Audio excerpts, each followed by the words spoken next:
Bunda yang dirahmati Allah, jamaah Majelis Ta'lim As-Sakinah yang mudah-mudahan semua dalam rahmat Allah Subhanahu wa taala. Segala puji kita panjatkan kepada Allah Subhanahu wa taala yang pada kesempatan pagi hari ini Allah masih melembutkan hati kita, meringankan langkah kita dan memudahkan kesempatan kita untuk berjumpa di Majelis Ilmu As-Sakinah. Mudah-mudahan semua langkah Bunda ke tempat ini mampu menggugurkan dosa yang pernah kita lakukan. Dan kita juga berharap kepada Allah, semoga siapapun di antara kita yang boleh jadi pagi ini sedang punya masalah, sedang punya persoalan, sedang punya kesulitan, semoga Allah angkat setiap kesulitan kita. Bunda yang dirahmati Allah, hari ini kita sedang berada di bulan Syawal. Syawal itu punya makna, artinya peningkatan. Kenapa bulan setelah Ramadan itu disebut dengan bulan Syawal? Karena Allah Subhanahu wa taala menginginkan kita semua yang sudah berhasil bertemu dengan madrasah yang bernama Ramadan, kita bisa menjadi pribadi yang meningkat dalam kualitas kehidupan kita. Jadi selama 1 bulan penuh di bulan kemarin kita sudah bertemu dengan Ramadan. Dan selama Ramadan kita banyak menunaikan amal ibadah, menunaikan amal soleh. Apa yang Allah inginkan? Yang Allah inginkan adalah pasca Ramadan kita bisa berubah menjadi pribadi yang lebih baik dari hari-hari kita yang sebelumnya. Hal ini juga sekaligus menunjukkan kepada kita seseorang yang berhasil dari ibadah Ramadan yang dia tunaikan tidak hanya dilihat ketika ibadah Ramadannya, tapi akan dilihat pasca Ramadannya. Jadi kalau Bunda ingin bertanya ke Ahilman, apakah ibadah saum kita berhasil? Apakah tilawatil Quran kita ketika Ramadan berhasil? Apakah qiyamul lail kita ketika Ramadan berhasil? Apakah kita semua mendapatkan Lailatul Qadar atau tidak? Itu semua bisa Bunda lihat bagaimana kualitas hidup Bunda pasca Ramadan. Termasuk bagaimana kehidupan Bunda di bulan Syawal ini. Nah, oleh karena itu, apa yang kita hadirkan pada kesempatan pagi hari ini adalah bagian cara kita untuk semakin menunjukkan diri kita yang lebih baik di hadapan Allah Subhanahu wa taala. Karena jangan sampai ada nasihat dari para ulama, kun rabbaniyan wala takun ramadhaniyan. Apa? Wow gitu ya. Nah, gitu kehalangannya. Ya, Le Minerale yang sponsor. Ini aja ya. Baik. Jadi ada nasihat kun rabbaniyan wala takun ramadhaniyan. Jadilah engkau hamba Rob, hamba Allah, jangan menjadi hamba Ramadan. Ya. Kenapa ada nasihat seperti ini? Karena boleh jadi kita itu semangatnya ketika Ramadan saja gitu loh. Tapi di luar Ramadan kadang-kadang tidak semangat, betul atau tidak? Punten, Ahilman mau tanya, Bunda ketika Ramadan bisa menghatamkan Al-Quran. Sekarang sudah hari ke-14 Syawal, sudah berapa juz yang kita baca? Jangan-jangan ngalungit Quran, masuk ke dalam lemari lagi dan segala macam. Betul atau tidak? Kalau ketika Ramadan Bunda mendirikan sholat Qiyamul Lail, maka bagaimana kualitas Qiyamul Lail kita pasca Ramadan? Bagaimana tahajud kita di bulan Syawal ini? Dan begitu seterusnya, begitu seterusnya. Maka oleh karena itu Bunda yang dirahmati Allah, Seseorang yang bertemu dengan Syawal, setelah dia bertemu dengan Ramadan, diawali dengan dia bertemu dengan Idul Fitri. Idul Fitri itu maknanya Id artinya kembali, Fitri artinya suci. Sehingga orang yang bertemu dengan Idul Fitri artinya kembali kepada kesucian. Ustadz Hilman, kenapa disebut kembali kepada kesucian? Karena seseorang yang bertemu Idul Fitri berarti dia sudah melalui hari-hari Ramadan, dan selama Ramadan dia menunaikan banyak ibadah, dan setiap ibadah yang kita tunaikan ketika Ramadan itu berpotensi mengampunkan dosa-dosa kita. Semua ibadah. Saum Ramadan mengampunkan dosa-dosa kita. Qiyamul Lail, sholat tarawih ketika Ramadan mengampunkan dosa-dosa kita. Infak sedekah mengampunkan dosa-dosa kita. Tilawatil Quran mengampunkan dosa-dosa kita. Jadi semua amal ibadah Ramadan kita itu berpotensi mengampunkan dosa-dosa kita, sehingga ketika kita bertemu dengan Idul Fitri kita kembali kepada kesucian. Dan hari ini jika Bunda selama 1 Syawal sampai 14 Syawal ini mungkin tidak ada dosa yang kita lakukan, tidak ada maksiat yang kita kerjakan, insya Allah kita masih berada dalam kesucian itu. Sehingga kita seringkali menyampaikan ketika masuk Idul Fitri satu ungkapan, satu ucapan yang seringkali Bunda hadirkan. Apa ucapannya? Taqabbalallahu minna wa minkum siyamana wa siyamakum kullu amin wa antum bi khair.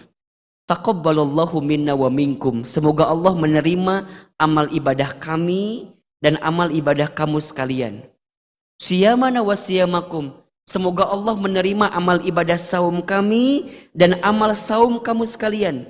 Kullu amin wa antum bi khair. Semoga setiap tahun yang kita lalui adalah tahun-tahun yang terbaik. Makna tersiratnya adalah agar kita semua berdoa kepada Allah semoga dipertemukan kembali dengan bulan suci Ramadan. Sehingga ketika Idul Fitri itu kita berbahagia, lantas kita mengucapkan kalimat minal aidin wal faizin. Apa artinya? Udah kenceng salah lagi kan gitu. Jadi minal aidin wal faizin itu artinya bukan mohon maaf lahir batin. Keur masalah copy paste deui. Dihanapna salah keluarga Bapak Agus. Bapak Agus desa. Ada di sini yang suka ngirimin lebaran pakai copy paste aya. Ya. Mungkin tangan tak bisa bergerak, stroke barunan. Mungkin bibir tak bisa terucap gitu ya. Jadi minal aidin wal faizin itu artinya bukan mohon maaf lahir batin, artinya adalah minal aizin, semoga kita menjadi orang yang kembali. Kembali pada apa? Kembali kepada kesucian, kembali kepada kebaikan, kembali kepada kefitrahan gitu. Wal faizin, dan semoga kita menjadi orang yang berhasil, orang yang menang, orang yang sukses, kira-kira begitu. Bagaimana caranya? Mohon maaf lahir batin. Jadi caranya adalah dengan saling memaafkan di antara kita. Jadi bagian cara untuk bisa membuat kita minal aidin wal faizin, caranya adalah dengan saling memaafkan di antara kita. Nah pertanyaannya adalah, sudah hari ke-14 Syawal ini, apakah di antara Bunda masih ada hati yang marah, benci, kesel sama orang atau tidak? Ada? Numana jalmina ini dia. Ya, kalau masih ada, belajarlah untuk bisa memaafkan kesalahan orang lain itu. Kenapa Ustadz? Karena sesungguhnya di antara ciri orang yang berhasil dari ibadah Ramadan, dia menjadi orang yang bertakwa kan. Coba perhatikan ke sini nih, mungkin saya Cek, ya. Jadi Bunda, kelihatan nggak apa yang kelihatan? Saya belum nulis apa-apa ya. Jadi orang yang bertemu dengan Ramadan, kemudian dia mendirikan siam, mendirikan saum ketika Ramadan, ya. Mendirikan saum ketika Ramadan, maka saum yang dia tunaikan itu dan termasuk ibadah turunannya, sengaja Allah perintahkan kepada kita agar kita menjadi orang yang apa? Ya ayyuhalladzina amanu kutiba alaikumusiyam kama kutiba alal ladzina min qablikum la'allakum. Allah inginkan kita menjadi orang yang bertakwa. Ya. Jadi Ramadan sudah selesai. Ketika Ramadan kita menunaikan ibadah saum, apa yang Allah inginkan agar kita menjadi orang yang bertakwa. Jelas sampai di sini? Oke. Nah, takwa itu secara sederhana ada dua dimensi yang harus Bunda hadirkan. Yang pertama, ada dimensi secara individu. Secara apa? Jadi secara pribadi kita harus menjadi orang yang makin baik dalam kehidupan kita di hadapan Allah Subhanahu wa taala. Apa di antara cirinya? Allah sampaikan di Quran surat Ali Imran ayat 133. Setidaknya itu. Quran surat Ali Imran ayat 133. Wasari'u ila maghfiratin min rabbikum wa jannatin arduhas samawati wal ard uiddat lil muttaqin. Ya. Allah tuh ingin banget setelah kita menunaikan semua amal kebaikan kita menjadi orang yang bertakwa. Orang bertakwa itu kan orang yang makin taat, tunduk patuh kepada Allah, menjalankan semua perintah Allah, meninggalkan semua larangan Allah.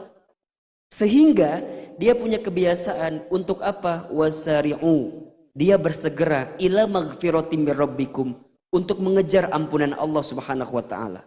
Wa jannatin arduhas samawati wal ard, dan dia mengejar surganya Allah yang luasnya lebih luas daripada langit dan bumi. Jadi orang yang bertakwa pasca Ramadan itu dia makin paham apa yang menjadi tujuan hidupnya, apa yang menjadi orientasi hidupnya, apa yang menjadi tugas selama hidupnya, yakni senantiasa mendekatkan dirinya kepada Allah Subhanahu wa taala. Dikit-dikit minta ampun, dikit-dikit istighfar, dikit-dikit menjalankan semua apa yang Allah perintahkan dalam kehidupannya. Dia meninggalkan semua larangan Allah dalam kehidupan. Sehingga secara individu nanti dia akan punya fokus yang sangat jelas gitu loh. Pertama misalnya, tujuan. Coba, bagi orang bertakwa, apa tujuan hidupnya? Coba Bunda nih Ustadz tanya. Bunda udah hidup berapa tahun selama ini? Ya, tergantung wajah memang kelihatan ya. Boleh jadi ada yang 40 tahun, 50 tahun, sok ahilman tanya. Sudah bertahun-tahun Bunda tahu nggak tujuan kita tuh apa sih sebenarnya? Bukan. Tujuan tuh berarti goals. Yang kita inginkan tuh apa sih? Hah? Surga, oke. Yakin masuk surga? Oke. Sebelum masuk surga apa dulu tiketnya? Meninggal dulu. Nah, karena meninggal heula ieu teh. Bunda ingin masuk surga. Kan ada tiketnya tuh. Tiketnya tuh apa selama hidup ini? Apa? Amal. Bunda tuh beramal untuk dapetin apa? Pahala. Apa? Tah eta jawaban teh asa riweuh. Tujuan hidup kita itu Bunda ridho Allah. Ridho Allah tuh paling utama Bunda. Kalau Allah sudah ridho dengan kita, maka kita akan diberikan kebaikan dalam hidup ini. Ahilman, apa itu ridho Allah? Ridho Allah itu adalah semua hal yang mengundang cintanya Allah ke kita. Jadi ridho Allah itu akan datang saat kita menjalankan apa yang Allah sukai, apa yang Allah senangi. Jelas? Jadi bukan apa yang kita sukai, tapi apa yang Allah sukai. Bunda, pagi ini ada dua pilihan.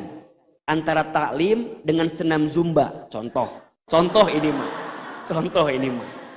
Sok menurut Bunda, di antara dua pilihan itu, antara taklim dengan senam, mana yang kira-kira Allah lebih ridho? Belum tentu. Kalau taklimnya niatnya bukan karena Allah, belum tentu Allah ridho. Betul nggak? Jadi gimana Ustaz? Berarti ridho Allah itu akan datang ketika kita mengerjakan semua apa yang Allah sukai, termasuk bagaimana kita menghadirkan hati yang ikhlas karena Allah. Ridho Allah.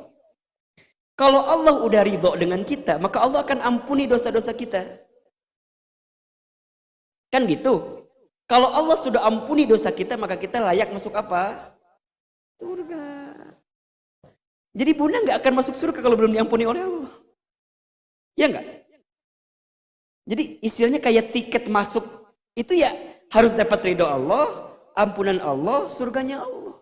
Sehingga orang bertakwa, dia berhasil bertemu dengan Ramadan selama 1 bulan, ya kan? Dia sudah terbiasa dengan hari-hari baik selama Ramadan. Dia bertemu dengan sekolah Ramadan yang kemudian nanti secara individu dia makin taat kepada Allah. Yang sekaligus ini menguatkan tujuan hidupnya untuk apa? Mengejar ridho Allah. Sekarang Ahilman tanya, kira-kira Bunda sudah usia sejauh ini, Allah tuh udah ridho belum dengan kita? Halo? Kira-kira Allah tuh udah ridho atau belum dengan kita? Jangan-jangan selama ini kita hanya mengedepankan apa yang kita sukai, bukan apa yang Allah sukai. Jelas? Sok Ahilman tanya, Bunda selama ini lebih mengedepankan apa yang Bunda sukai atau yang Allah sukai? Kita mah seringkali mengedepankan apa yang kita sukai, bukan apa yang Allah sukai. Contoh sederhana, contoh. Bunda punya suami. Halo? Nah sih Bunda kalau saya ngomong suami saya ngahulang gitu. Mikir naon sih dengan suami sehingga punya masalah berat pisan sama suami teh. Baru Ahilman tuh ngomong gini, coba Bunda punya suami. Sok, Bunda punten ya, Bunda punya suami. Oke, jelas? Punya atau tidak? Yang punya, yang enggak jangan ngaku-ngaku punya ya. Bisi punya suami siapa? Suami tetangga. Hati-hati. Bunda punya suami, punten ya. Suami Bunda teh mohon maaf, ternyata tidak sesuai harapan kita. Mungkin belum sesoleh harapan kita. Coba, kalau Bunda punya suami yang belum sesuai harapan kita, Allah senangnya kita berbuat seperti apa kepada suami? Tetap melayani suami dengan baik atau biasa-biasa aja? Kan yang terbaik mah kita tetap melayani suami sebagaimana tugas kita. Tapi kadang-kadang kita memperturutkan kemauan kita. Ahilman, naon atuh? Masa nggak seimbang? Suami aku begini, masa aku harus begini, kan begitu? Berarti kita masih mengedepankan hawa nafsu kita, bukan mengedepankan apa yang Allah mau dengan kita. Jelas? Simpel aja di situ. Padahal Bunda tahu ya, ridhonya istri itu salah satunya ada di mana? Suami. Teh Bunda, suami Bunda teh pintu surga. Tapi suami yang seperti apa dulu memang gitu. Tidak semua memang ya. Sok Ustaz tanya nih, sederhana ini pertanyaannya tapi dalam. Bunda punten. Kalau Bunda punya suami Bunda nggak pernah sholat. Tapi suami Bunda memerintahkan Bunda sholat. Ikuti atau enggak? Nah ada yang jawab enggak lagi kan ya. Ada yang nggak jawab, nah menitah ka urang mari kita sholat. Nah itu. Nggak boleh gitu Bunda. Jadi kalau suami mungkin secara individu dia tidak menjalankan kewajibannya, tapi dia masih memerintahkan Bunda untuk berbuat kebaikan, maka Bunda harus mengikuti apa yang disampaikannya. Karena itu berupa kebaikan. Oke, suami sekarang ngomong begini, Bunda, aku tuh ya senang lihat kamu kalau keluar rumah tuh nggak pakai jilbab. Ikuti atau enggak? Kenapa?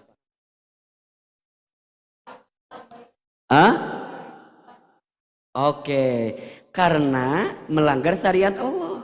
Iya kan? Berarti kita itu harus tunduk patuh kepada suami selama suami memerintahkan sesuatu yang memang diperintahkan oleh Allah dan tidak melanggar aturan Allah.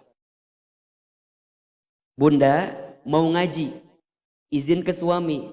Suami nggak ngizinin, berangkat atau tidak? Salah. Coba, Bunda mau ngaji, izin ke suami. Suami nggak ngizinin, berangkat atau tidak? Oke.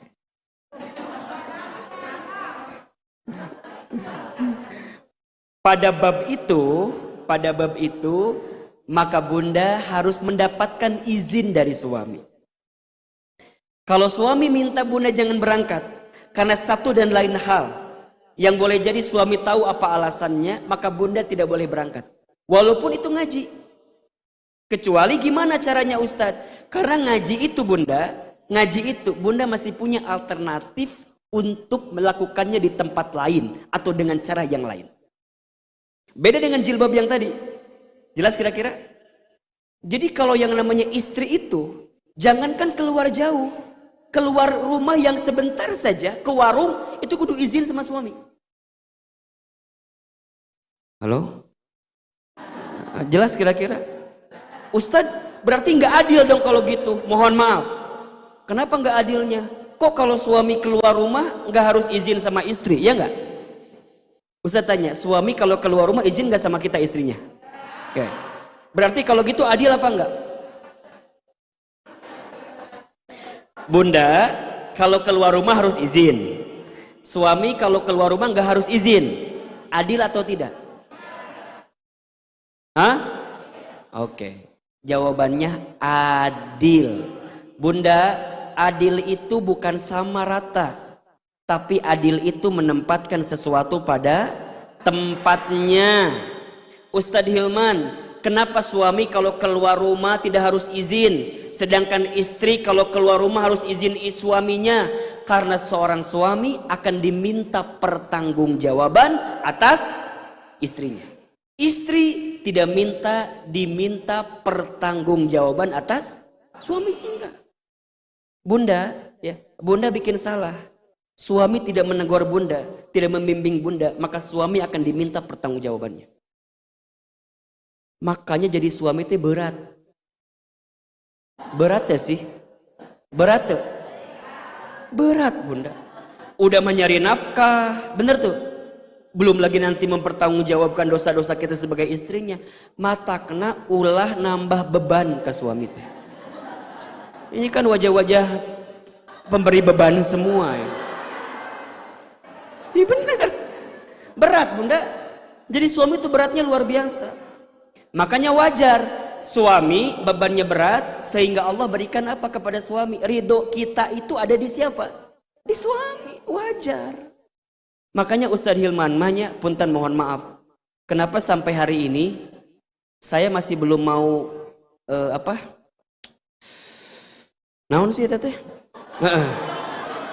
Poligami cenaya. Ustadz mah kenapa masih belum mau untuk poligami? Bukan tidak ya, tapi belum ya. Iya bener atuh. Kan ari tidak mah takutnya, iya kan? Ya bener tidak? Ada yang salah dengan kalimat saya? Enggak. Jadi saya mah Bunda, kenapa sampai hari ini belum mau poligami? Satu jawabannya, saya belum tentu siap dan mampu untuk poligami. Satu aja belum tentu bisa mempertanggungjawabkannya. Oh berarti Ustadz kalau yang sudah siap boleh dong poligami. Wallahu alam kebalikan. Tapi kalau Bunda nanya ke saya, Ustadz Hilman mau poligami atau enggak? Saya jawab enggak. Tahun ini mungkin enggak. Enggak ya, saya boleh. Jujur saya enggak. Bunda ya, karena beratnya luar biasa. Makanya jadi suami itu berat, tanggung jawabnya berat, sehingga Bunda harus memastikan bagaimana ridhonya kita itu bisa dapat dari yang namanya suami kita. Sampai kemudian kita akan mendapatkan ridhonya Allah, ridhonya sahabat ampunan Allah, surganya Allah. Ini tujuan kita. Orang bertakwa secara individu dia tahu apa orientasi hidupnya. Kalau tadi tujuan, kalau sekarang orientasi. Apa orientasi itu? Orientasi itu dasar dia melakukan sesuatu itu apa sih? Jawabannya adalah akhirat. Jadi bagi orang yang bertakwa, yang menjadi landasan ketika dia melangkah dalam kehidupannya semata-mata untuk menyiapkan bekal akhirat. Sebagaimana firman Allah di Quran surat Al-Qasas ayat 77. Wabtagi fima atakallahu darul akhirah. Dan carilah keutamaan urusan akhirat. Wala tansa nasibaka minad dunya. Tapi jangan lupakan juga urusan dunia. Lihat kalimatnya. Fokus utamanya apa? Akhirat. Dunia hanya penyerta saja. Islam itu tidak melarang kita mencari dunia, tidak. Islam itu memerintahkan kita untuk mencari dunia, tapi jadikan dunia kita untuk mendapatkan apa? Akhirat kita. Tetap tujuan utamanya adalah akhirat. Sehingga bagi orang yang bertakwa, kalau dia kehilangan kesempatan untuk mendapatkan kebaikan akhirat, maka dia akan merasakan sedih, gelisah luar biasa. Tapi kalau dia kehilangan urusan dunia, maka dia akan biasa aja. Karena itu urusan dunia yang Allah pun perintahkan kepada kita, wala tansa nasibaka, biasa aja dengan urusan dunia. Kalau bunda biasa sholat tahajud, kemudian tadi malam bunda saking nyenyaknya tidur, kemudian kesiangan tidak bisa sholat tahajud. Nyesel atau enggak? Orang bertakwa itu akan nyesel luar biasa. Tapi kalau bunda belum merasakan penyesalan itu, berarti bunda belum masuk kategori orang yang bertakwa sesungguhnya. Jadi orang bertakwa itu kalau kehilangan kesempatan akhirat, dia akan menyesal semenyesal-menyesal. Bunda hari ini ada taklim. Kemudian bunda kehilangan kesempatan taklim itu. Padahal bunda pengen banget taklim. Tapi kehilangan kesempatan taklim itu. Menyesal atau tidak? Kalau menyesal, berarti bunda sudah punya kualitas ketakwaan di dalam hati. Bunda ada kelas tahsin. Bunda ikutan kelas tahsin di As-Sakinah. Kemudian bunda harus absen karena satu dan lain hal. Bunda menyesal luar biasa. Ya Rob, saya nggak bisa ikut kelas tahsin ya Rob. Menyesal karena kehilangan kesempatan akhirat. Maka bunda masuk kategori orang yang bertakwa tadi. Sebaliknya, kalau urusan dunia yang hilang, biasa aja. Sekarang saya mau tanya, bunda lebih sering sedih ketika kehilangan akhirat atau kehilangan dunia? Hah? Bunda kesini tadi naik motor, pulang dari masjid motornya hilang. Sedih atau enggak? Terus gimana kalau udah sedih? Hah? Nah kalau orang bertakwa, ketika dia kehilangan urusan dunia, dia akan menganggap biasa aja. Ya sudah, memang harus hilang, ya sudah hilang. Tinggal dia ikhtiar saja untuk mencari kembali. Dia nggak akan frustasi berlebihan, nggak akan kokosehan di tengah jalan, ketabrak ke mobil, nggak akan motor. Udah dari situ dia nggak mau ngaji lagi. Aku mah trauma ngaji teh. Naon leungit motor. Jadi dunia bagi dia kecil. Kecil. Suami, dunia atau akhirat? Jadi kalau dia kehilangan suami, dunia atau akhirat itu? Kalau dia kehilangan suami, jika suaminya hanya sekedar menjadi pendamping di dunia, ya biasa aja. Makanya apa nasihat kata Nabi SAW? Simpanlah duniamu di tanganmu. Jangan menyimpan duniamu di hatimu. Di sini mah nyimpennya siapa? Allah aja. Tapi kalau pernak-pernik dunia, simpannya di mana? Di tangan. Fisik dunia ini. Akan ada, jadi dunia itu sifatnya sementara bunda. Jadi kalau bunda mau membedakan ini dunia atau akhirat, simpel aja. Dunia itu sifatnya sementara, fana. Kalau akhirat, kekal. Jelas? Jadi yang sifatnya sementara itu pasti apa? Dunia. Yang kekal namanya apa? Akhirat. Bunda baca Quran. Dunia atau akhirat? Akhirat kenapa kekal? Setiap bacaan Quran kita akan ke bawah walaupun nanti kita kembali kepada Allah saat kita wafat. Iqra'ul Quran fa innahu ya'ti yaumal qiyamah syafi'an li ashabi. Bacalah Al-Quran karena setiap bacaan Al-Quran kita akan menjadi syafaat ketika nanti hari kiamat. Ta'lim, bunda berangkat ngaji. Man salaka tariqan yaltamisu fihi ilman sahalallahu lahu bihi tariqan ilal jannah. Barang siapa yang memudahkan langkah kakinya untuk datang ke majlis ilmu, maka Allah akan mudahkan langkahnya untuk bisa mendapatkan surga. Majlis ilmu kekal. Persahabatan kita yang dibangun dalam ketakwaan kekal. Al-akhillau yauma idzin ba'duhum li ba'din aduwwun ilal muttaqin. Kata Allah dalam Al-Quran, akan ada satu masa di mana teman dekat, teman setia, teman sekomunitas, teman semajlis taklim nanti akan menjadi musuh ketika hari kiamat. Illal muttaqin, kecuali persahabatan yang dilandasi dengan ketakwaan di hadapan Allah Subhanahu wa taala. Jadi semua yang kita lakukan yang sifatnya kebaikan itu akan kekal sampai ke akhirat sana. Itu namanya akhirat. Tapi kalau dunia sifatnya hanya sementara. Harta yang kita miliki, dunia atau akhirat? Dunia. Sementara saja. Gimana agar menjadi urusan akhirat? Jadikan dunia kita sebagai wasilah mendapatkan akhirat kita. Suami kita, dunia atau akhirat? Dunia. Bagaimana agar kita tetap bersama dengan suami kita sampai akhirat? Jadikan suami kita, rumah tangga kita menjadi wasilah kita untuk mendapatkan akhirat kita. Jelas kira-kira? Jadi dunia bukan orientasinya, tapi akhirat yang jadi orientasinya. Sekarang Ahilman tanya, bunda berumah tangga, sudahkah rumah tangga kita menjadi jalan untuk mendapatkan akhirat kita atau tidak?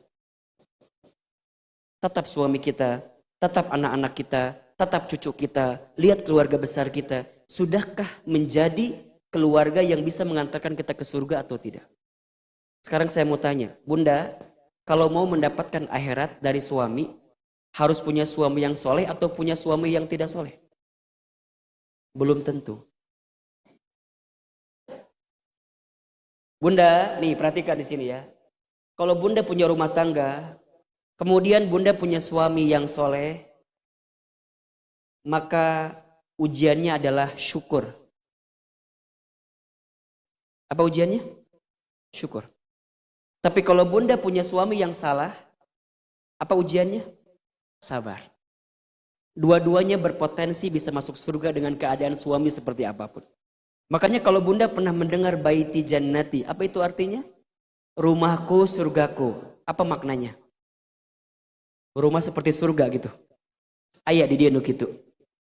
Jadi rumahku, surgaku itu maknanya adalah bagaimanapun keadaan rumah kita bisa mengantarkan diri kita masuk ke dalam surganya Allah Subhanahu wa taala. Khadijah itu dijanjikan sebagai perempuan yang masuk surga karena punya suami yang soleh, Muhammad sallallahu alaihi wasallam. Fatimah menjadi perempuan yang dijanjikan masuk surga karena punya orang tua yang soleh, yaitu baginda Muhammad sallallahu alaihi wasallam. Tapi bunda harus lihat, ada seorang perempuan bernama Asiyah binti Muzahim. Dijanjikan masuk surga karena sabar punya suami Firaun yang tidak soleh. Di sini ada yang punya suami kayak Firaun? Ada? Ada kayak Firaun? Baik. Bunda, setidak soleh suami bunda di rumah, saya yakin tidak seperti Firaun. Betul? Paling seperti Korun lah. Tidak. Jadi gimana Ahilman? Saya ingin sampaikan kepada bunda begini, bunda sayang, apapun keadaan rumah tangga kita hari ini, bunda masih punya potensi untuk bisa mendapatkan surganya Allah Subhanahu wa taala. Karena Ahilman masih mendapatkan kalimat begini, Ustadz, aku mah udah putus asa lah asup surga teh. Kunaon gitu, atuh kumaha Ustadz dan suami aku teh soleh. Kumaha carana aku bisa masuk surga? Ayo gitu teh. Terus si ujungnya manena liar sorangan, gelo we ujungnya. Padahal dia masih punya potensi bisa masuk surga, tergantung bagaimana dirinya gitu. Makanya kalau bunda nih punya suami nggak bisa baca Quran, bunda kudu bisa baca Quran. Jelas? Jadi ulah Ustaz ngapain saya boleh ikut tahsin dia percuma tuh. Suami aku nggak bisa baca Quran, kerenawan coba. Nggak mual ngagobrak pingsan maut teh ujungna teh. Tegar Bunda, tegar. Bunda kan yang sudah memilih suami Bunda yang hari ini ada. Bener nggak? Nggak usah bilang gini, mun apal kieu mah udah nggak mau nikah sama suami aku teh. Ulah, geus terlanjur. Iya nggak? Terima, jalani. Apa jawabannya? Terima, jalani. Jangan banyak ngeluh, capek. Betul nggak? Ngeluhnya aja udah capek. Gimana capeknya? Ngeluh. Berarti. Jadi ngeluhnya aja udah capek. Gimana capeknya? Ngeluh. Udah terima, jalani. Makanya Bunda nih, mulai hari ini setelah kita pasca Ramadan itu, Bunda tahu orientasi hidup Bunda untuk apa? Untuk akhirat Bunda. Maka dari sekarang siapkan bekal terbaik untuk mendapatkan urusan apa? Akhirat. Sok siapkan bekal ti ayeuna. Sok siapkan bekal. Bekal Bunda teh udah banyak atau belum? Ulah sibuk ningali batur, ulah sibuk ngomongkeun batur, ulah sibuk dengan aib batur. Ngeus, sibuk buat diri kita sendiri. Karena nanti kita akan kembali masing-masing. Betul nggak? Bunda maut mah nanti di kuburan sorangan Bunda. Betul? Jadi gimana Ustadz? Jangan terlalu memusingkan apa yang hari ini terjadi dengan diri kita. Siapkan bekal kita untuk akhirat kita nanti. Sok perbaiki diri kita. Perbaiki semua apa yang Allah perintahkan kepada kita. Tinggalkan apa yang Allah larang dalam kehidupan kita. Agar kemudian kita bisa mendapatkan urusan apa? Akhirat kita. Yang ketiga, tahu tugasnya apa. Jadi orang bertakwa secara individu, dia tahu tujuannya, ridho Allah. Dia tahu orientasinya, akhirat. Dan dia tahu tugasnya apa. Apa tugas kita Bunda? Selama hidup? Ngapain kita itu? Ibadah. Surat Az-Zariyat 56. Wa ma khalaqtul jinna wal insa illa liya'budu. Tugas kita itu adalah ibadah. Ahilman, apa itu ibadah? Ibadah itu adalah setiap perkataan dan perbuatan yang ditunjukkan untuk Allah dengan sesuai aturan Allah. Jadi ibadah tuh banyak Bunda, banyak. Bukan hanya yang sebatas ibadah ritual saja ya. Tapi semua aktivitas kita selama tujuannya Allah, mengikuti aturan Allah itu ibadah. Bunda sholat ibadah atau bukan? Pasti itu ibadah. Saum ibadah atau bukan? Ibadah. Umroh haji ibadah atau bukan? Ibadah. Zakat infak sedekah ibadah atau bukan? Ibadah. Selama niatnya karena Allah. Inna sholati wa nusuki wa mahyaya wa mamati lillahi rabbil alamin. Maka itu bernilai apa? Ibadah. Sekarang Bunda dagang. Ibadah atau bukan? Ibadah. Selama dengan berdagang itu Bunda, dagangnya punya tujuan yang mulia. Apa tujuannya? Ingin memberikan nafkah bagi keluarga. Menambah penghasilan bagi suami. Gitu. Dan Bunda tidak melanggar aturan Allah. Nggak nipu, nggak zolim, nggak ambil harta riba. Kemudian Bunda nggak jual sesuatu yang buruk-buruk. Bunda nggak ngurangin timbangan. Bunda nggak ngurangin kualitas barang. Maka itu menjadi ibadah. Jadi ibadah itu semua perkataan perbuatan yang ditujukan untuk Allah dengan cara Allah. Itu namanya apa? Ibadah. Dan boleh jadi lebih banyak ibadah yang non ritual dibanding ibadah yang ritual. Betul apa enggak? Bunda masak ibadah atau bukan? Ibadah. Tapi kemun keur masak, Bunda ngadumel, ngomong tepararugu, kesal sama suami, jadi ibadah atau henteu? Hilang ibadahnya. Jelas? Jadi ibadah itu semua perbuatan kita yang ditujukan untuk Allah. Untuk mengejar ridhonya Allah. Karena tahu tugas Bunda adalah ibadah kepada Allah. Sok Ahilman tanya, punten, ngepel tugas suami atau istri? Suami. Tugas siapa? Suami. Nyuci baju tugas suami atau istri? Suami. Nyuci piring tugas suami atau istri? Suami. Ya, masak tugas suami atau istri? Suami. Oke. Jadi semua tugas rumah tangga tugas siapa? Suami. Tugas istri apa? Baik. Tugas suami itu adalah qanitatun hafidhatun bima hafidhallah. Tugas istri itu adalah tunduk patuh kepada suami. Jadi kalau suami nyuruh ngepel, kalau suami nyuruh masak, kalau suami nyuruh nyuci piring, kalau suami nyuruh nyapu, berarti jelas. Berarti selama ini bunda menjalankan tugas di rumah tangga bukan tugas bunda, tapi tugas bunda dalam rangka patuh kepada suami sebagai bagian ibadah kepada Allah Subhanahu wa taala. Jelas gak kira-kira? Jadi ulah ngadumel. Ya, nyeseh. Ayo mah ayam mesin cuci kan. Jangan pas lagi nyuci baju itu jangan kesel. Kan bunda kadang-kadang suka keselnya. Suami gaji 1 juta, merek ya.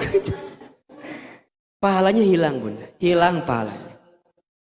Kalau suami minta sesuatu kepada bunda, selama bunda mampu bunda berikan. Ya, pintu surga itu bunda. Mah, temenin ayah yuk. Ayah, tanggal sabaraha ieu teh? Ayah mah jatahna awal bulan. Tanggal 1 sampai 5, punten. 5 kaluhur mah punten we. Digembok. Gak boleh bunda. Ibadah. Bunda, jadikan setiap hari kita apa? Ibadah. Ibadah. Kamu suami istri mah, ibadahnya teh every minute. Setiap detik. Bunda, jadi rumah tangga itu ibadah yang paling lama, ibadah yang paling panjang. Betul atau tidak? Bunda menatap suami dengan penuh kecintaan, itu ibadah. Ibadah. Makanya bunda kalau lagi ada suami di rumah, liatin. Ibadah. Ya, bunda melayani suami ibadah. Jadi semua ibadah. Bahkan bagi perempuan, ya Allah, masuk surga teh masya Allahnya. Sampai kata Nabi diberikan satu kabar gembira bagi kita wahai para istri. Apa kata Nabi? Barang siapa seorang istri atau seorang perempuan lah, sholat 5 waktu, saum di bulan Ramadan, taat tunduk patuh kepada suaminya, menjaga kehormatan suaminya, maka silahkan perempuan itu masuk surga dari pintu manapun. Coba, bunda mah gampang. Sholat waktu, puasa Ramadan, tunduk taat patuh kepada suami, jaga kehormatan suami dan kehormatan dirinya, masuk surga dari pintu manapun. Gampang tuh, gampang diucapkan. Memang hese diamalkan. Ya, Ustad, nya gampang diucapkan, hese diamalkan. Wajar pahalana naon? Surga. Lamun gampang mah pahalana kipas angin, rice cooker, payung, betul nggak? Makanya susah. Terus gimana tuh Ustad? Sok belajar. Sok ke bunda di list aja yang tadi coba. Sholat, coba. Bunda aman gak sholatnya hari ini? Insya Allah. Puasa Ramadan? Insya Allah. Taat pada suami? Hah? Sok insya Allah. Gak apa-apa, tanya gak apa-apa. Di list. Apa aja? Kira-kira apa yang suami minta ke kita belum kita turutin sampai hari ini?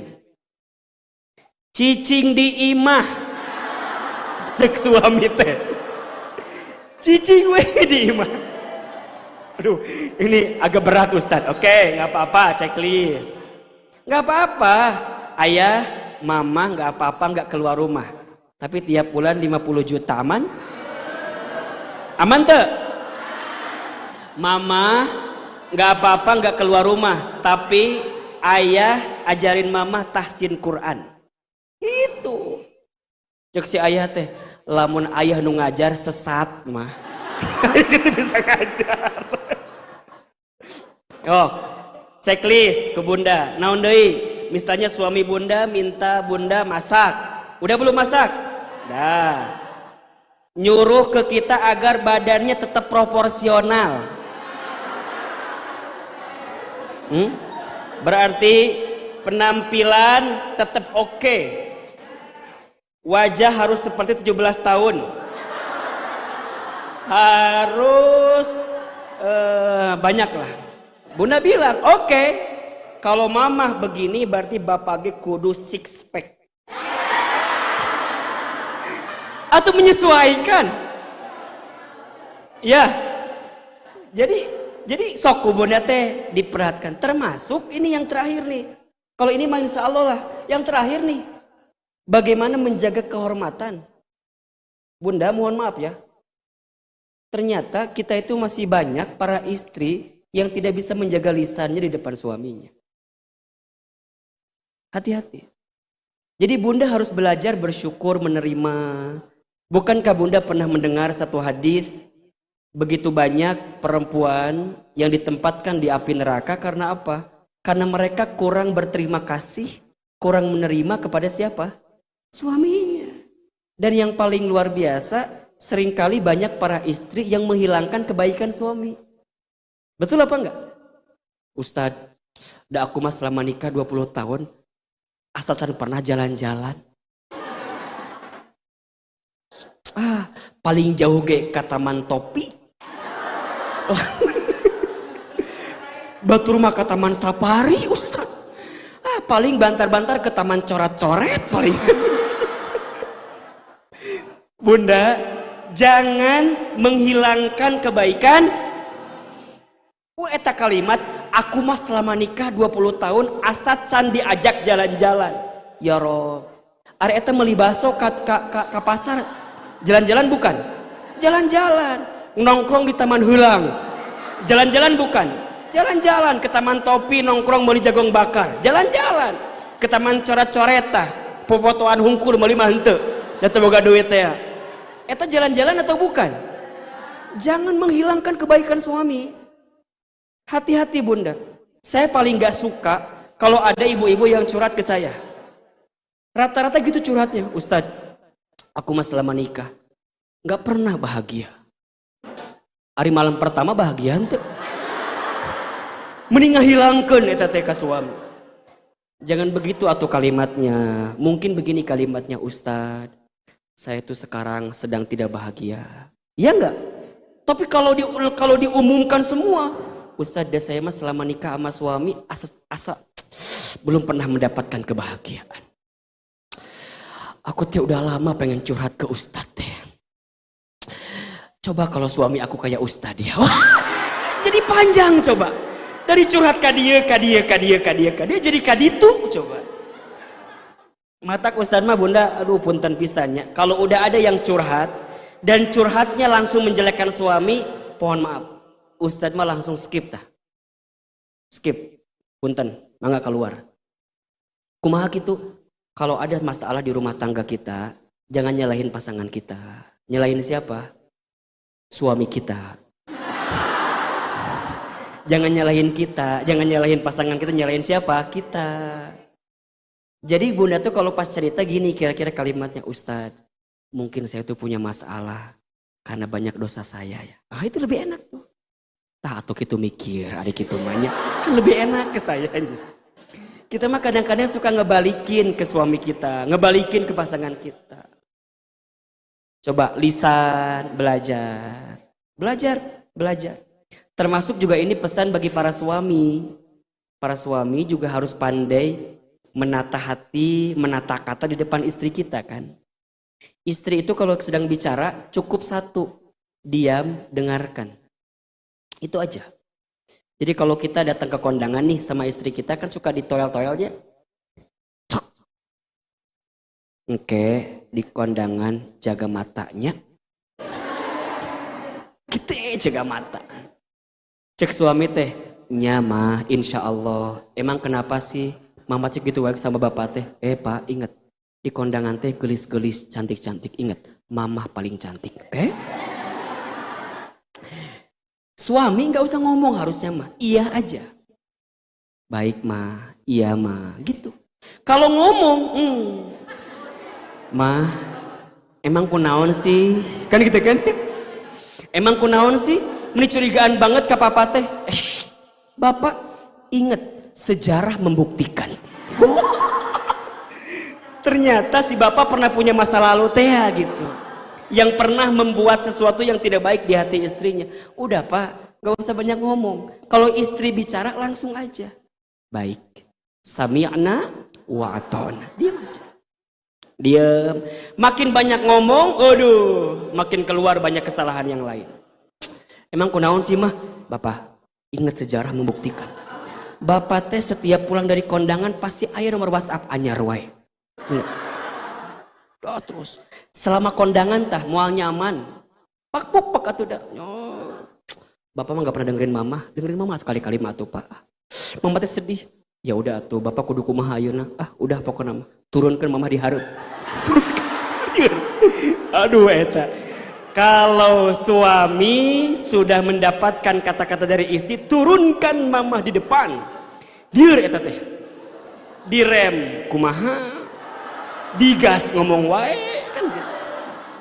Set, direm akhirnya. Set. Ya mah turun. Kamu tega ya sama kamu. Tita turun. Tega. Ya udah atuh aku teh kudu kumaha. Kamu yang keluar. Keluar suami teh. Kamu tega ya aku suruh nyupir sendiri gitu bawa mobil kamu. Jalan. Magang perut istrinya teh. Kenapa mah perutnya? Nanya, atuh lihat mama kumaha wajahnya. Oh ya udah. Mama lapar ya. Ulah nanya. Ya, sudah. Nanya apa sih kan? Ya udah, mama mau makan apa? Ya kan? Apa jawaban istri biasanya? Bunda, kalau dapat jawaban terserah, tahu nggak? Seperti membunuh hati suami. Liur eta. Mama mau makan apa tuh mama? Mama mau makan apa mama teh? Terserah. Ya sudah. Ngomong terus. Sampai di depan rumah. Istrinya pernah ngomong gini, Pak.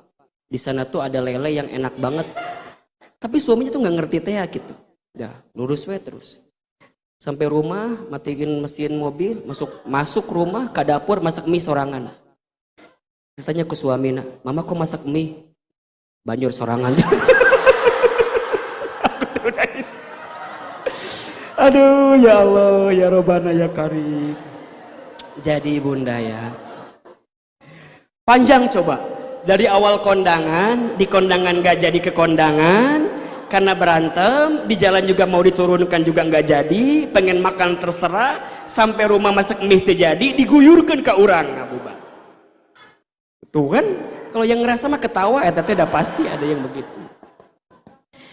Jadi bunda memang ya, jadi istri soleha itu gampang diucapkan tapi berat dilakukan. Makanya lihat dong tagline As-Sakinah. Terlahir sebagai wanita itu takdir. Namun menjadi soleha itu pilihan. Maka yuk gabung di As-Sakinah Muslimah. Ini promesi jadi gitu. Ya Allah bunda. Sok bunda. Sekarang tanggal 14 Syawal kita harus menjadi pribadi yang bertakwa secara individu. Tapi bukan hanya individunya, ya. Tapi juga harus takwa secara sosial. Secara apa? Sosial. Jadi individu tuh kita belajar hidup makin dekat ke Allah, makin taat ke Allah. Jadi bunda kalau sedang ada masalah dalam urusan dunia kita ingat Allah aja. Ingat dunia kita pasti akan selesai. Seberat apapun masalah bunda, jangan menjadi orang yang seakan-akan paling banyak masalahnya. Biasa aja, badai pasti berlalu, hujan pasti berhenti, jomblo pasti menikah, gitu aja, tenang. Ya, ombak pasti ada surutnya, ya enggak? Jadi enggak usah kemudian, Ustaz, aku mah hidup teh udah enggak semangat. Tinggal ngantosan maot we abi mah Ustaz. Ayo mulai. Bunda yang hari ini hidupnya dihabiskan dengan air mata, hapus air matanya, buka hatinya, melangkah lebih baik. Ingat Bunda, hidup Bunda itu jangan hanya dihabiskan dengan kesedihan dan kegelisahan.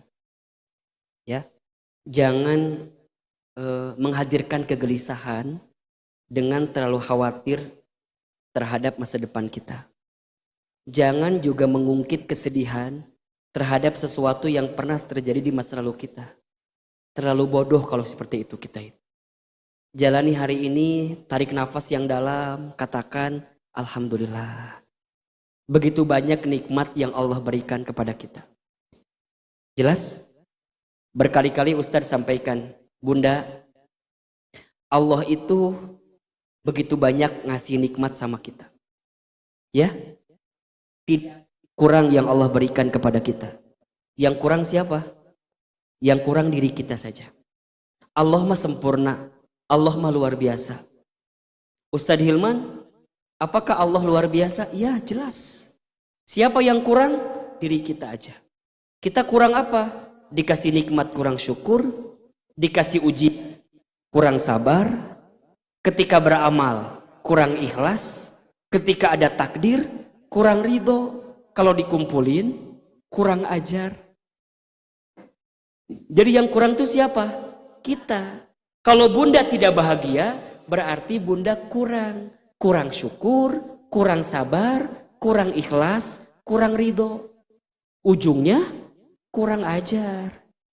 Dan kalau Bunda melihat nikmat Allah dengan sempurna, pasti akan bahagia. Kalau Bunda hari ini disakiti oleh suami, ingat, ada kebahagiaan yang Bunda akan dapatkan. Apa itu? Boleh jadi dari anak-anak Bunda. Dan Allah mah begitu Bunda. Ada satu kesedihan kita pada bab A, Allah berikan kebahagiaan pada bab B. Gitu.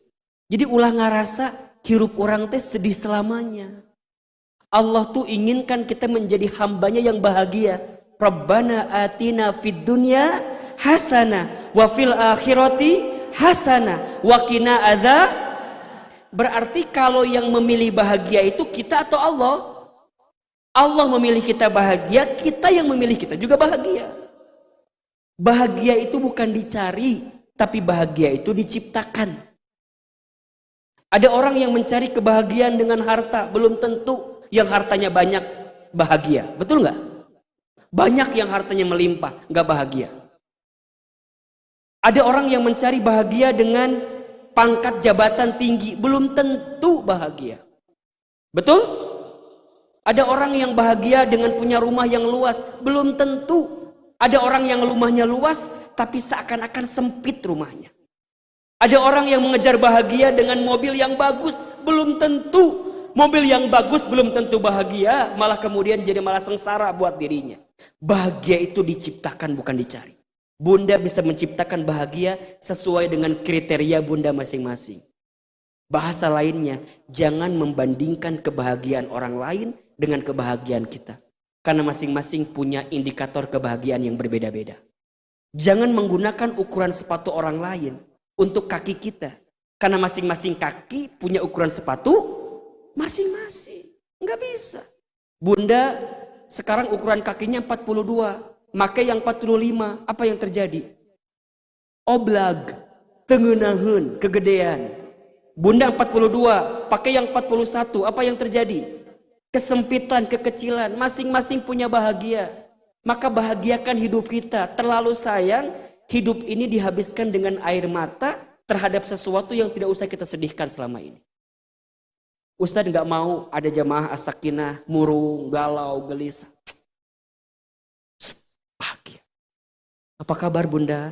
Alhamdulillah. Luar biasa. Tenang di hati Allah. Itu dong. Ima ulah, apa kabar semuanya? Alhamdulillah. Ya, biasa. Teh sering Bunda. Ustaz kalau kajian teh nggak sinkron antara wajah jeung ucapan teh. Apa kabar? Nanya wae lah usah yang seliur kali ngaji. Alhamdulillah. Alhamdulillah. Coba Ustaz mau tanya, hari ini banyak nggak nikmat yang kita dapatkan? Nikmat apa coba? Sehat. Nikmat apa lagi? Nggak usah jauh-jauh, hidup. Bunda masih hidup, ayo nanti. Betul apa enggak? Bunda dikasih hidup, bahagia atau tidak? Nikmat atau bukan? Nikmat sehat, nikmat bernafas, nikmat melihat. Allahu Akbar. Bunda pas tadi bangun, di samping masih ngelihat suami. Di kamar kita, nikmat. Untung tidak melihat suami di kamar pembantu kita. Mana suami? Masuk kamar pembantu. Jadi gimana? Nikmat atau bukan? Nikmat. Bunda bangun tidur masih menemukan suami di samping kita, itu nikmat. Untung tidak di samping kamarnya sawe membantu. Bunda punya anak masih manggil, Bunda mau kemana? Dede ikut atuh kan gitu ya. Ulah piluan mana emang geus diimah. Bunda masih punya anak, manggil kita ayah, manggil kita bunda, itu bahagia. Bunda masih punya anak, coret-coret tembok. Ulah coret-coret ari maneh. Mahal, ceteh. Bunda kalau ada anak-anak lagi coret-coret ya, biarin aja. Da moal salilana coret-coret meureunnan. Bener enggak? Enggak akan mungkin sampai 50 tahun coret-coret didinya meureunnan. Dikit-dikit jangan dimarahin. Kalau anak-anak sedang coret-coret, biarin aja. Dia sedang mengeksplor kreativitasnya. Dan gak akan sampai 50 tahun atau coret-coret tembok era merenung sekolot ge. Adik kakak berantem, ada nggak? Jadi anak kita nih adik kakak rebutan mainan, jangan dipisahin. Biarin aja. Dan mau lebih kali 50 tahun berantem mainan merenung. Paling sajam ge beres, ya enggak? Kadang-kadang kita mah anak kita lagi pada main kan ya istilahnya, stres ka urang teh. Mama mah stres. Punya anak sama kayak kamu teh. Ibu mah ngese, dia main biarin, ibu biasa aja. Dia yang kakaknya ngelapor, "Mama tuh Dede ngambil mainan aku." Ibu jangan kemudian bilang, "Dede, kasih ke kakak." Oh jangan. Atau sebaliknya, "Dede tuh kakak manggil mainan aku." Jangan misahin mereka, biarin. Saya pernah mendapatkan analisa bunda, jadi kalau adik kakak sering berantem ketika kecil, maksudnya berantem mainan gitu ya, maka ketika besar dia makin akrab. Karena sejak kecil dia sedang membangun chemistry di antara keduanya. Saya nih sama kakak saya yang atas itu sering berantem waktu kecil. Hari ini menjadi orang yang paling dekat dengan saya. Ternyata kalau ada anak kita, adik kakak lagi berantem, ya udah berarti dia sedang membangun chemistry di antara keduanya. Kecuali berantemnya udah pada gede, rebutan warisan, ulah. Eta mah lain chemistry eta mah. Udah berantem, adik kakak, biarin aja lagi berbuat chemistry lain. Kalau lagi kecil lagi membangun chemistry. Jadi bunda, ini penting ya, ini penting. Nah yang kedua, sosial. Sosial itu adalah bagaimana setelah Ramadan kita berpuasa, kemudian kita menjadi orang yang tak takut. Termasuk di sini bunda nanti ya. Ada amalan-amalan yang tidak boleh bunda tinggalkan ketika bulan Syawal. Contoh puasa sunnah di bulan Syawal. Ya, ada puasa 6 hari. Kata Rasulullah, barang siapa yang berpuasa Ramadan, kemudian dilanjutkan dengan puasa 6 hari di bulan Syawal, maka dia mendapatkan pahala seperti berpuasa selama 1 tahun. Ada yang nanya, Ustadz, kodok dulu atau Syawal dulu? Eta tiba heula pertanyaan eta we terus. Tiba heula. Setiap Syawal aya we eta pertanyaan. Masya Allah. Bunda memang ada berbeda pendapat. Ada yang menyebutkan kodok dulu karena ini adalah hutang kewajiban, silakan. Ada yang Syawal dulu karena waktu tas, silakan. Yang salah yang mana? Ta eta nu nanya teu puasa. Ujungnya pertanyaan geus asup bulan Julqa'dah. Ustaz aku mau tanya, kodok dulu atau Syawal dulu? Julqa'dah bu, geus lewat. Keul Ustaz mah kadang-kadang nu kitu teh. Kalau nanya ya, bahkan ya Ustaz dapat dari Kiai Lutfi yang biasa kajian hadis bareng Ustaz di Serambi Islami. Jadi kita itu boleh meniatkan kodok dengan Syawal sekaligus. Jadi dapat kodonya, dapat Syawalnya. Kok bisa Ustaz? Karena perkara wajib dengan perkara sunnah boleh disatukan. Kata Kiai Lutfi, saya juga baru dapat kabarnya kemarin. Jadi tidak usah ada lagi yang diperdebatkan ti ayeuna mah. Kita mah habis berdebat tapi teu puasa-puasa. Nastar we tiap hari. 7 hari pertama Syawal, Ustaz, opor belum habis. Tamu masih banyak. Hampers juga masih banyak, Ustaz. Jadi belum puasa, lanjut deh. Hari ke-10 kedua mulai, kan padahal banyak tuh. Hari ini luar biasa tuh. Ayamul bid juga dapat, puasa sunnah Syawal juga dapat. Tapi kadang-kadang aya we alasan teh. Ustaz, lagi pada sibuk halal bihalal. Jadi aya we godaan bau teh puasa teh. 10 hari ketiga keburu halangan deui, head lagi teu jadi puasa. Nanya siga nu puasa henteu. Bahaya. Jadi Bunda pastikan ya, jangan sampai lupa tuh puasa sunnah Syawal. Nah, yang kedua ini ketakwaan secara sosial, Bunda. Bagaimana caranya? Ternyata Bunda, takwa itu ada 4 huruf katanya, ya kan? Huruf ta, huruf qaf, huruf wawu, huruf ya. Nah, masing-masing hurufnya ini memiliki makna yang sekaligus harus menjadi perilaku kita agar kita mendapatkan gelar tatakun dalam kehidupan. Huruf yang pertama ta. Apa itu ta? Tawadu. Orang yang bertakwa itu secara sosial hidupnya makin tawadu. Apa itu tawadu? Rendah. Apa rendah hati teh? Tidak sombong. Apa tidak sombong? Rendah hati. Bolak-balik we di dinya. Ya. Jadi rendah hati itu adalah dia sadar diri, dia paham betul bahwa apa yang dimilikinya saat ini hanyalah titipan dari Allah. Sehingga tidak menjadikan dia sombong atau ujub. Tidak sombong atau ujub. Apa itu sombong? Sombong itu artinya batalul haq wa gomtun nas. Menolak kebenaran, membenci manusia. Nah, itu sombong. Apa itu ujub? Ujub itu membanggakan diri. Bicaranya seolah-olah semua karena dia. Hebatnya dia, kerennya dia. Padahal bukan karena dia. Semuanya dari siapa? Allah. Hati-hati Bunda dengan sifat sombong ini. Karena sombong ini adalah perkara yang akan mengantarkan kita ke dalam api neraka. Baju sombong itu hanya boleh dipakai oleh Allah Subhanahu wa taala. Hanya Allah yang boleh sombong. Kita ini nggak boleh sombong. Jangan besar kepala, nanti teu cukup helm. Ya. Jangan besar kepala.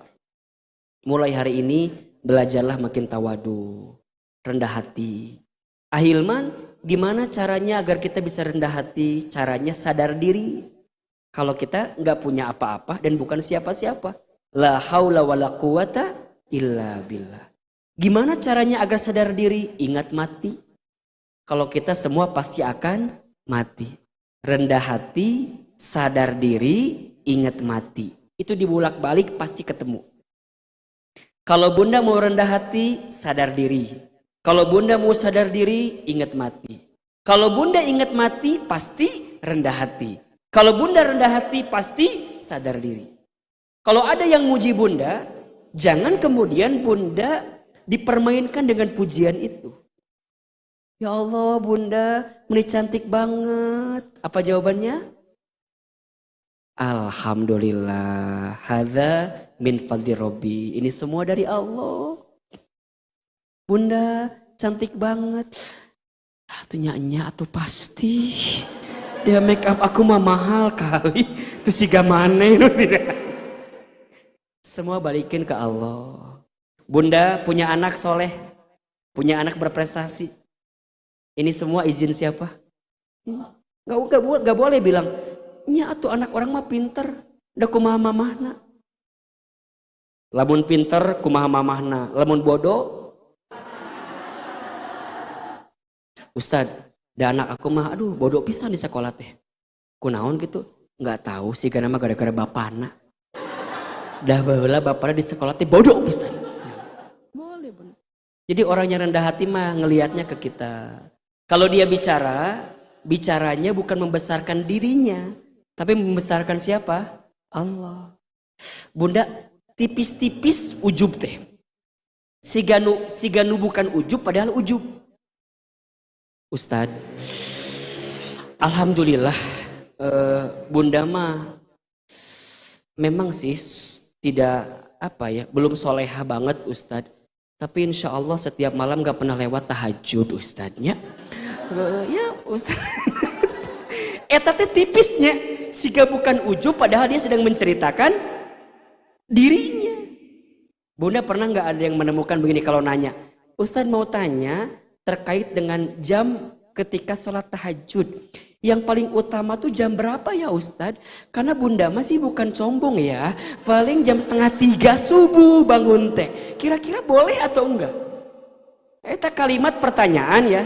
Tapi ada bumbu-bumbu menceritakan dia bangun 2:30. Tipis-tipis. Terus gimana bagusnya Ustadz? Udah langsung atuh pertanyaannya. Ustadz, jam terbaik tahajudnya jam berapa? Cukup. Gak usah pakai embel-embel. Ustadz, apa hukumnya ngegibah? Cukup. Gak usah ditambahin bumbu yang lain. Ustadz, aku mah punya teman ya Ustadz. Jadi teman aku teh namanya Bu Ida ya.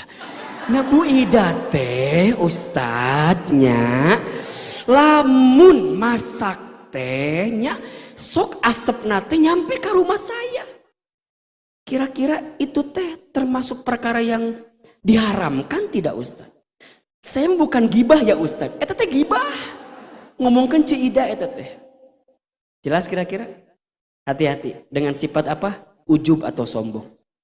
Orang yang bertakwa sifatnya tawadu. Huruf qaf. Qaf itu apa? Qanaah. Apa? Qanaah. Apa itu qanaah? Qanaah itu merasa cukup dalam urusan dunia. Bukan merasa cukup dalam urusan akhirat ya, bukan. Kalau urusan akhirat gak boleh merasa cukup, harus merasa kurang. Tapi kalau urusan dunia harus merasa cukup. Bun, ngaji yuk. Aku mah qanaah Ustaz. Cukup ilmu yang aku dapatkan selama ini. Itu gak boleh. Qanaah dalam urusan dunia.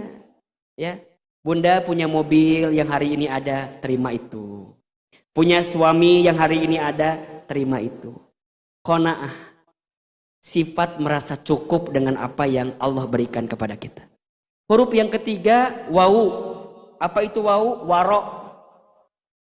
Apa itu waro? Waro itu sifat kehati-hatian. Orang bertakwa itu hati-hati Bunda. Hati-hati sekali. Kalau dia mau bicara, bicaranya hati-hati. Kalau dia mau update status, dibuat feed Instagram, hati-hati. Ahilman apa yang perlu jadi indikatornya? Hati-hati. 1, ini benar tidak ya? 2, ini bermanfaat tidak ya? 3, kira-kira ada orang yang sakit hati enggak ya dengan apa yang saya posting ini? Lisannya terjaga. Dia enggak mau berkata-kata sesuatu yang buruk, takut menyinggung orang lain. Qul khairan au liyasmut. Katakan yang baik atau diam. Ketika dia makan, dia hati-hati. Ini halal enggak ya? Ketika dia masuk restoran, ini halal enggak ya? Jadi semua yang dia lakukan, yang dia katakan, waro, hati-hati. Sampai yang terakhir huruf ya, apa itu ya? Yakin. Orang bertakwa itu hidupnya makin yakin. Yakin sama siapa? Yakin sama Allah. Sehingga dia punya sifat. Apa sifatnya? 1, peduli sama orang. Rajin berinfak. Alladzina yunfikuna fis sarra'i wadh-dharra'i. Orang yang bertakwa itu gemar berinfak dalam keadaan lapang dan dalam keadaan sempit. Dia tidak akan takut kehabisan hartanya karena infak sedekah, karena dia yakin kepada siapa? Allah. Dia tidak akan capek dalam beramal karena dia yakin setiap amalnya akan dibalas oleh Allah. Yakin. Kemudian wal kadhiminal ghaid. Dia pandai menahan marah. Enggak sering marah-marah. Tersinggung sedikit, biasa aja. Diomongin biasa aja, disakitin hatinya biasa aja. Dia pandai menahan marah. La taghdab walakal jannah. Jangan marah, untukmu surga. Ayo bunda, siapa di antara kita yang masih sering marah-marah, belajarlah untuk menahan marah. Sifat yang sering marah itulah sifat yang akan mengantarkan keburukan dalam hidup kita. Penyakit itu datang karena sifat marah kita. Segala bentuk keburukan dalam hidup kita karena marah kita. Maka belajar menahan marah. Sampai yang terakhir, wala afina anin nas. Orang yang bertakwa, dia mampu memaafkan orang lain. Masya Allah. Dah. Simpel bunda. Hidup ini ada di situ. Kalau bunda sudah menjadi orang-orang yang bertakwa, berhasil dengan ibadah Ramadan yang ditunaikan selama ini, maka insya Allah bunda bisa kembali kepada kesucian. Minal aidin wal faizi. Takwa. Allah inginkan kita menjadi orang bertakwa. Takwa secara individu, takwa secara sosial.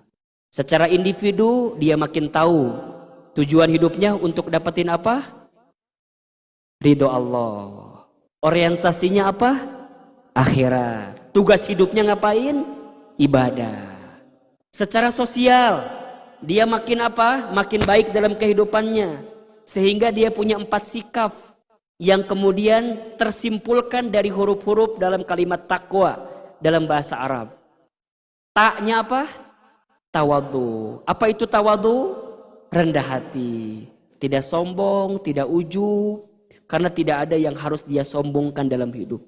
Sesungguhnya semuanya akan kembali kepada Allah. Huruf yang kedua apa? Qaf. Apa maknanya? Qanaah. Apa itu qanaah? Merasa cukup dalam urusan apa? Urusan dunia, ya. Tidak akan silau dengan apa yang orang lain miliki. Nggak akan silau. Bunda nggak akan lihat ke atas urusan harta dunia, nggak akan lihat ke bawah juga. Jalani apa yang ada. Karena itu kebahagiaan yang paling hakiki dalam kehidupan kita. Cukup. Bahagia bunda. Jangan minta dilebihkan, minta dicukupkan saja. Ya.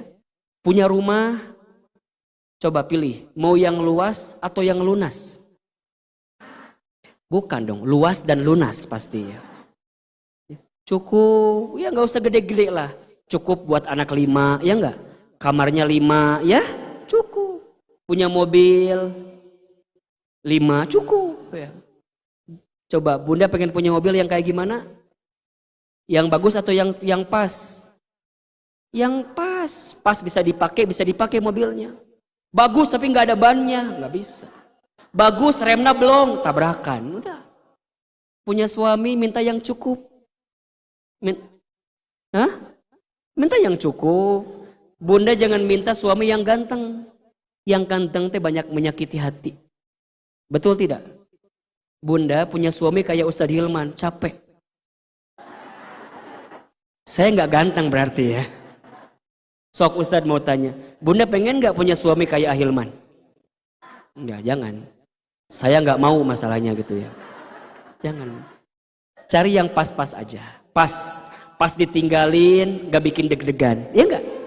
Ada gak bunda yang punya suami ganteng deg-degan? Ayah, aduh, takut diambil orang. Ada. Pas aja.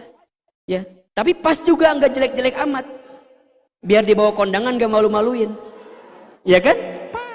Dilihat menyenangkan, ditinggal nggak bikin resah, ya kan? Malah bisa disedekahkan ke batur. Sok we, simpel. Jadi hidup mah pas we, ya. Huruf wau apa artinya? Waro. Apa itu waro? Hati-hati. Orang bertakwa makin hati-hati, ya. Kata-katanya hati-hati, perilakunya hati-hati. Huruf yang terakhir apa? Ya. Apa itu ya? Yakin. Orang bertakwa itu ya yakin. Tidak boleh lagi ada yang putus asa. Gak boleh ada yang pesimis. Gak boleh. Kalau bunda, ingat ya. Kalau bunda hari ini masih diberikan usia oleh Allah, berarti bunda masih disiapkan rezeki oleh Allah. Karena masih banyak di antara kita yang gelisah dengan rezeki. Ustadz engke kumaha, lain engke kumaha engke we. Lain kumaha engke kumaha, dibalik-balik lieur ujungna. Kumaha Allah we. Dan kita mah punya Allah. Betul nggak? Maksimalkan ikhtiar, kuatkan doa, hasilnya serahin ke siapa? Ke Allah. Nahnu bitakhir, wallahu bitakdir.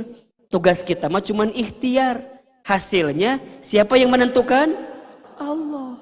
Syukuri apa yang ada, kan begitu. Kan aya laguna meureunnan. Apal ibu ge. Kumaha laguna teh? Gitu pokok namanya. Syukuri apa yang ada, hidup adalah apa tuh? Nini lagi apa coba? Tongkowi apa? Udah bunda, syukuri apa yang ada. Jangan iri dengan rezeki orang lain, karena kita nggak pernah tahu apa yang pernah diambil darinya. Jangan gelisah juga dengan hidup kita saat ini, karena kita nggak pernah tahu apa yang sedang Allah siapkan untuk kita. Sok, mulai hari ini jangan lupa bahagia, ya. Bahagia itu diciptakan, bukan dicari. Siapa yang menciptakannya? Kita sendiri, tentunya sesuai dengan izin dari Allah Subhanahu wa Ta'ala. Amin ya Rabbal alamin. Jelas kira-kira? Insya Allah 11 bulan ke depan sampai kita bertemu lagi dengan Ramadan, kita harus menjadi pribadi yang bertakwa ini. Secara individu makin taat ke Allah, secara sosial makin baik kepada sesama manusia. Ya, kita akan mati semuanya. Kita akan wafat. Apa yang akan kita bawa? Yang akan kita bawa adalah bekal kebaikan kita selama di dunia. Hal jazaul ihsan illal ihsan. Siapkan infak terbaik. Sebelum doa kita berinfak. Insya Allah infak kita di bulan Syawal dalam keadaan taklim menjadi infak yang akan menguatkan doa-doa kita dan mengangkat derajat kehidupan kita. Sama-sama kita bersolawat kepada Rasulullah Sallallahu Alaihi Wasallam. Ya Nabi, salam alaika. Ya Rasul, salam salam alaika. Ya Habib, salam alaika. Salawatullah alaika. Lebih kencang salawatnya. Ya Nabi, salam alaika. Ya Rasul, salam salam